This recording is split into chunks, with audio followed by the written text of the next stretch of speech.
এই মানুহজনক চিধা চিধি জেলত দিব লাগে। মই হলেতো 16ত দিলোহেঁতেন।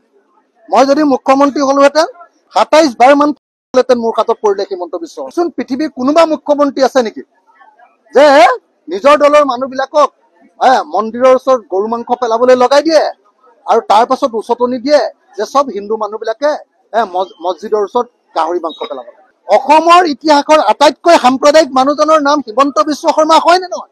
মানুহৰ নেতৃত্বতে গৰু মাংস মন্দিৰৰ ওচৰত পেলাইছে, সেইজন মানুহকে আকৌ মছজিদৰ ওচৰত গাহৰি মাংস পেলাব লাগে বুলি উচতনি দিছে। চোন পৃথিৱীৰ কোনোবা মুখ্যমন্ত্ৰী আছে নেকি যে নিজৰ দলৰ মানুহবিলাকক মন্দিৰৰ ওচৰত গৰু মাংস পেলাবলৈ লগাই দিয়ে আৰু তাৰ পাছত উচতনি দিয়ে যে সব হিন্দু মানুহবিলাকে মছজিদৰ ওচৰত গাহৰি মাংস পেলাব লাগে। এই কথাটো কোৱাৰ কাৰণে হিমন্ত বিশ্ব শৰ্মাৰ লগে লগে জেললৈ যাব লাগিছিলে নে নাই? অসমৰ ইতিহাসৰ আটাইতকৈ সাম্প্ৰদায়িক মানুহজনৰ নাম হিমন্ত বিশ্ব শৰ্মা হয় নে নহয়? যিজন মানুহে তেওঁলোকৰ দলৰ তেওঁলোকৰ চৰকাৰৰ মানুহৰ জৰিয়তে মন্দিৰৰ ওচৰত গৰু মাংস পেলাইছে, প্ৰত্যেকবাৰে প্ৰমাণিত হৈছে।